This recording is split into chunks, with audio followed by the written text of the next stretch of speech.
नमस्कार दोस्तों, सूर्यपुत्र कर्ण और भगवान श्री कृष्ण का एक ऐसा संवाद जो आपने कभी देखा नहीं होगा।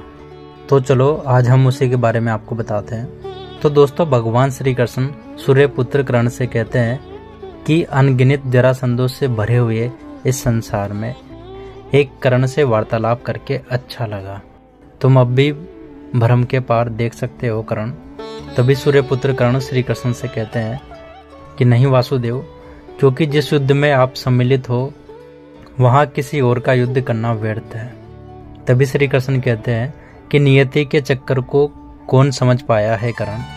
कौन जाने वह दिन आए कि हम दोनों युद्ध में सम्मिलित हो और मैं सम्मिलित होकर भी शस्त्र न उठा पाऊं। तभी श्री कृष्ण मुस्कुराते हुए कहते हैं, अरे अरे इतने गंभीर क्यों हो गए कर्ण।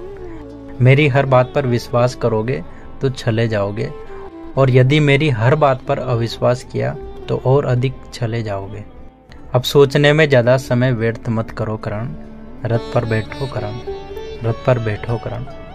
तभी सूर्यपुत्र कर्ण कहता है कि मैं आपकी यह पहली भी नहीं समझ पाया वासुदेव श्री कृष्ण। तभी श्री कृष्ण कहते हैं कि हर पहेली का उत्तर हमारे चयन में होता है कुंती पुत्र कर्ण, और भविष्य चयन पर निर्भर करता है। जीवन जीने के सदैव दो विकल्प होते हैं। एक विकल्प होता है इस पाषाण खंड की भांति, जो अपने अहंकार, अपने हट और अपनी जड़ता के कारण भारी और कठोर हो जाता है, जो न अपना चुना हुआ मार्ग बदलता है और न ही अपने विचार बदलता है। उसका प्रारंभ इस पाषाण खंड की तरह होता है, जिसका ज्ञान पाने में ऋषि मुनि अपना सारा जीवन बिता देते हैं। कोई पाषाण खंड नहीं, कोई मोर पंख नहीं। यदि कुछ महत्वपूर्ण है तो कर्म, और कर्म के परिणाम कुछ महत्वपूर्ण है, जो हमारा चुना हुआ मार्ग। तभी हंसते हुए श्री कृष्ण कहते हैं कि बहुत ज़्यादा सोचते हो अंगराज कर्ण, और बहुत समय भी व्यर्थ करते हो। अब यहीं रहना है या आगे चले।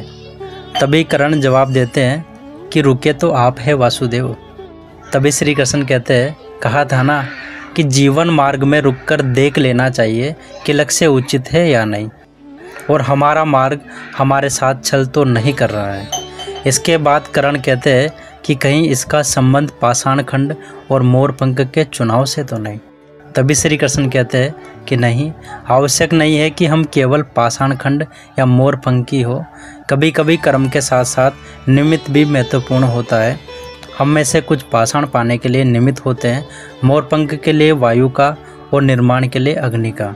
तभी कर्ण कहते हैं कि निर्माण के लिए अग्नि का, परंतु अग्नि तो सब भस्म कर देती है।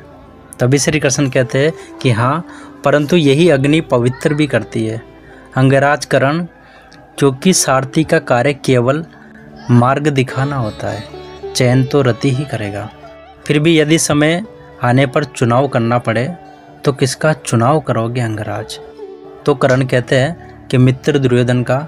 इसलिए नहीं कि मैं उनके प्रत्येक कर्म को उचित मानता हूँ, परंतु इसलिए कि उन्होंने मेरी तब सहायता की जब सबकी दृष्टि में मैं तुच्छ था। मैं पाषाण होने का विकल्प चुन चुका हूँ, क्योंकि जल रूपी निर्मित बनकर दुर्योधन ने मुझे संभाला है।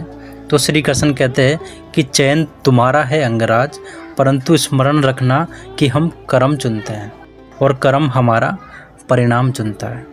तो दोस्तों, आपको श्री कृष्ण और अंगराज कर्ण के बीच का यह संवाद कैसा लगा, कमेंट करके हमें ज़रूर बताएं, और कमेंट में जय श्री कृष्णा ज़रूर लिखें, और बेल आइकन को ज़रूर दबाएं ताकि ऐसी और भी फैक्ट वाली वीडियो आए तो उसका नोटिफिकेशन आप सभी को सबसे पहले मिल सके। Thank you so much.